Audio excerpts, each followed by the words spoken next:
Hello everybody, what we're doing today is changing out the brakes and rotors on a 2012 Honda Accord. This is the tow hook, and what I will do is go ahead and jack up the car using that. And then we will need to remove the tires. I like to pop that tire underneath the car as an added safety, just in case the jack gives way. If it does come down, it comes down on the tire. On the rotors, Honda has I guess alignment or retaining screws that go in there. Sometimes these will be difficult to remove due to rust or just age, and I ended up having to use an impact driver to break them loose, and then you just go ahead and use a regular screwdriver and you can take those out. It does make it a little handier when you're reassembling stuff because the rotor is kind of sucked up and in position, and it makes putting stuff back on, but it can be kind of a pain in the butt too. We have the calipers here, and we will need to remove the upper and lower bolts to be able to take it off. Now sometimes the bolts will spin. This thing will spin as you're trying to loosen it. And so what I'll do is I'll use a wrench here, and that will keep it from spinning. The outside bolts are 12 millimeter and the inside bolt is 17. I also like to have a wire handy to tie up the caliper so it doesn't just hang and put any stress on the brake lines.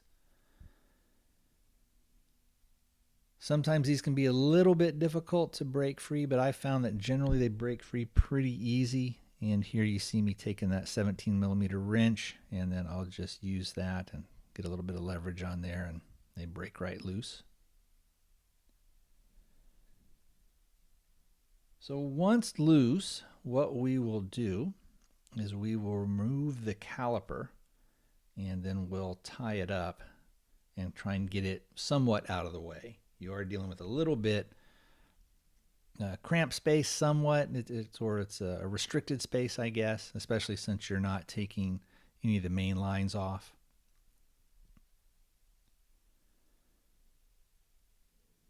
Also, pay attention to that kind of rusted color, the orange thing up there. That's going to come back and haunt us. That's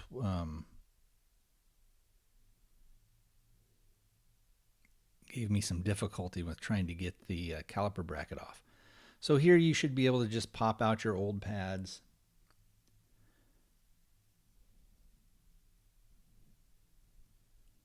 And they were pretty thin. That right there is the wear indicator, and you want that to go on the inside. And you can see that they're pretty thin, and also that wear indicator will face down. And then there is the other brake pad.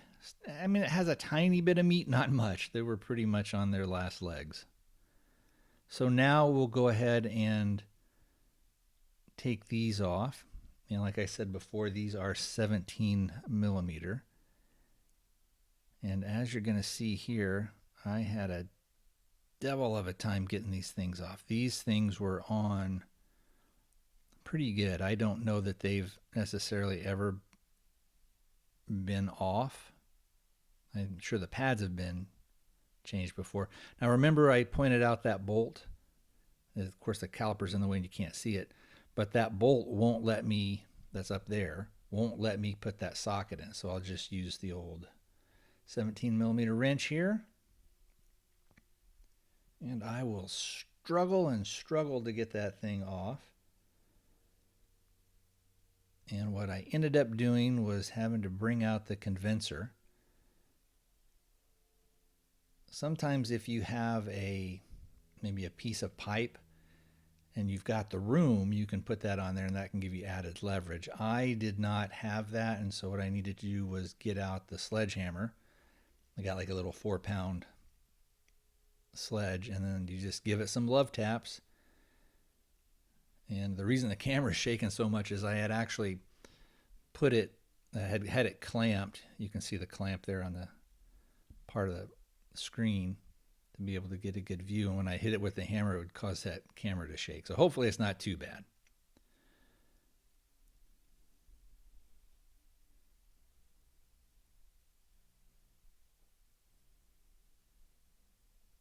So now that they're loosened, we will go ahead and take those off.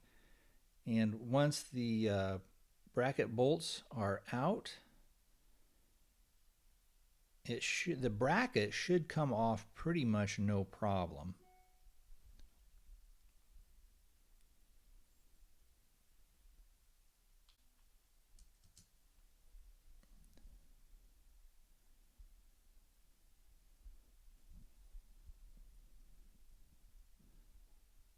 So here we see the old pads and the bolts and brackets and everything.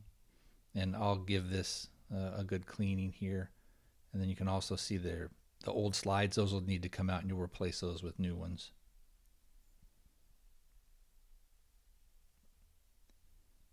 Here's our old rotor, and it is pretty thin. You'll notice there are 4 holes here. This is the original rotor from Honda, and you'll see on there it'll say minimum thickness 8 millimeters. I was at kind of that minimum thickness with these, and so I couldn't really have them turned, so I needed to replace them.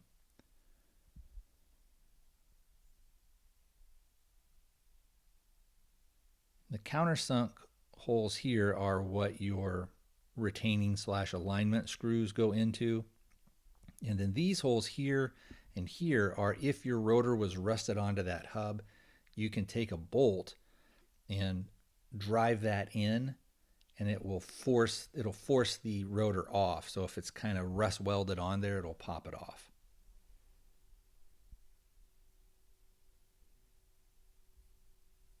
Next, I'll give everything here a good scrub with a wire brush, and this gives you a chance to see if there's any damage, although there's probably not going to be any. It also gives the rotor a nice clean surface to go on. And I'll just spray it down with some brake cleaner here. Any brand works. Brake cleaner is brake cleaner. And I also like to give the rotor, the new rotor, a quick hose down, and that gets rid of any oils or any dirt or anything that may have been on there.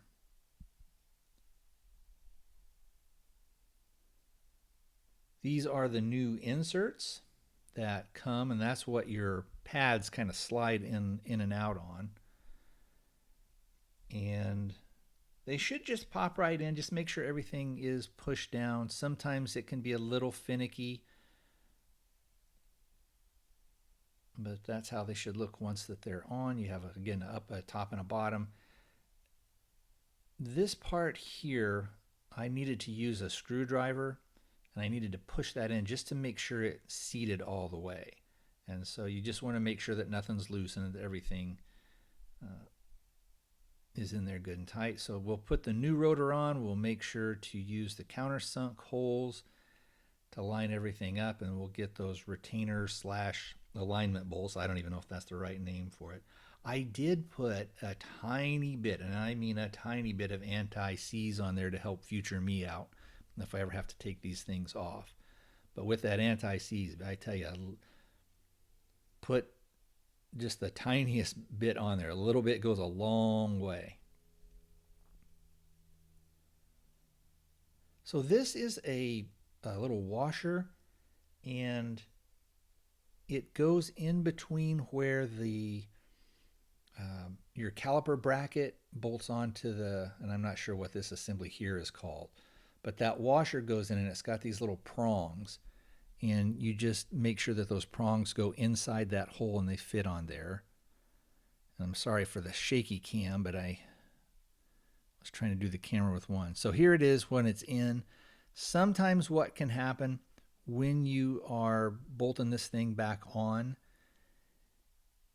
sometimes you'll hit those washers and they'll pop right out.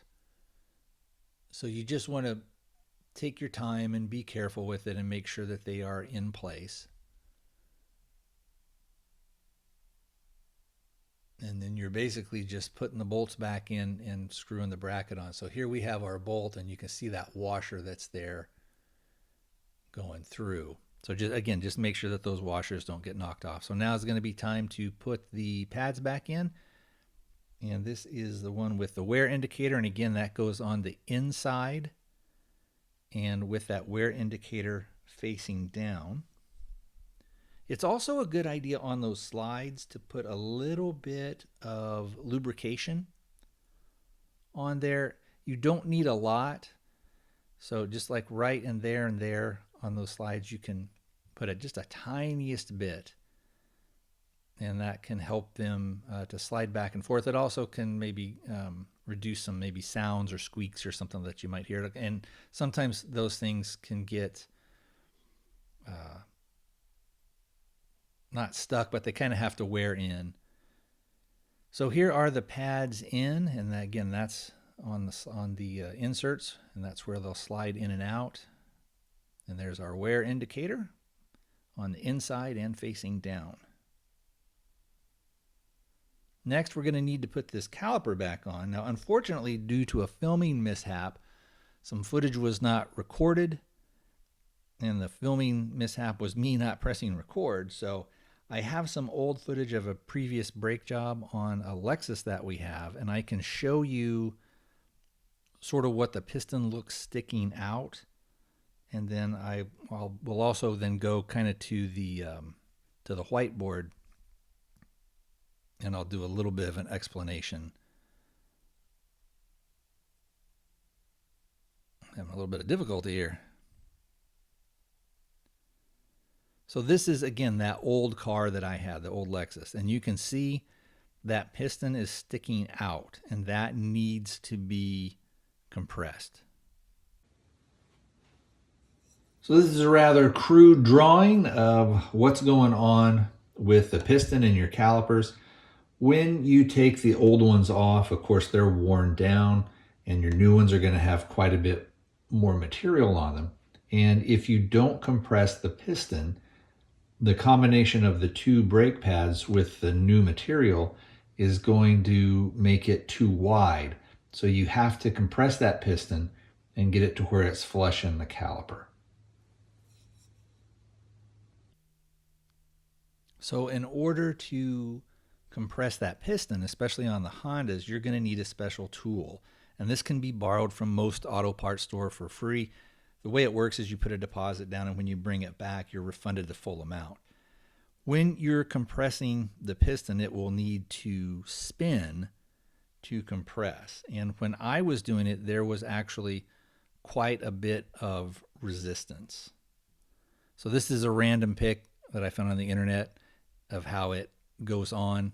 And as you'll twist that thing down, it spins that. Now here, this is it's fully compressed, and it needs to be sort of in that plus position. And the reason it needs to be in the plus position is that these little pins on the back of the brake pad will line up with those plus marks.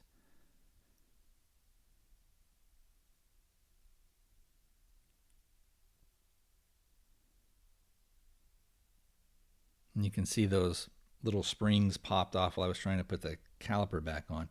There's two little holes that they fit in, and there's a top and bottom, and they go on pretty easy. And again, I don't know if you'll be able to see it too well from this angle, but once I am putting that caliper back on, take note of sort of that piston and the sort of the plus sign position that it's in. And again, that you may have to wiggle it around just a little bit and fiddle with it a little bit like I did. Also, if it's not in that plus position, you can use a screwdriver and kind of wedge it in there and just spin it whichever way you need to do it. Also, sometimes the slider pins up on the top and the bottom can kind of come out a little bit. And what you may need to do just with your hand is press those in a little bit so that your caliper can align with it. But they're real easy to push back in. And basically, after this, we just make sure everything's lined up, and we just button everything back up.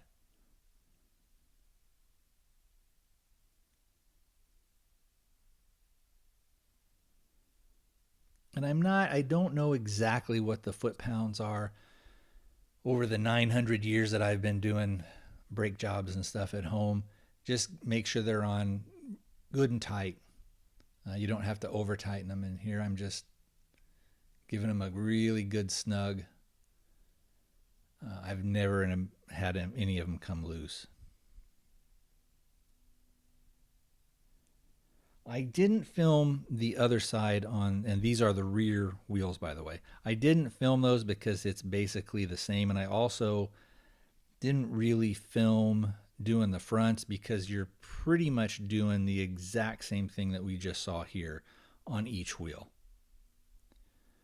This is, just so you have a visual reference, I've already got the caliper tied up and out of the way, and I've taken the rotor off. These are on the fronts, and then again you have the same 17 millimeter bolts that will hold on your brackets.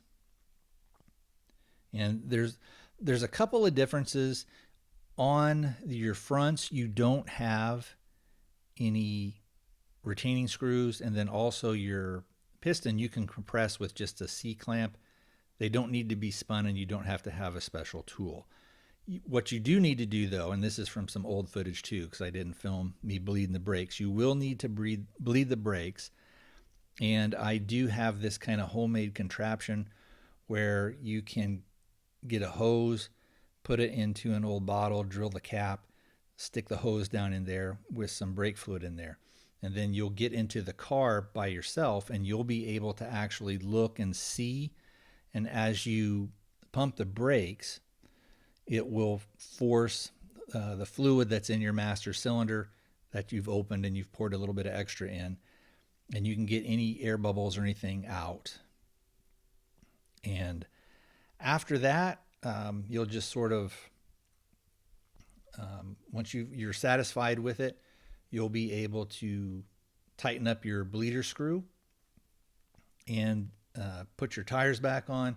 Make sure that once you're down off of the jack, so here's me doing that, make sure that you do a test drive, and then you should be good to go.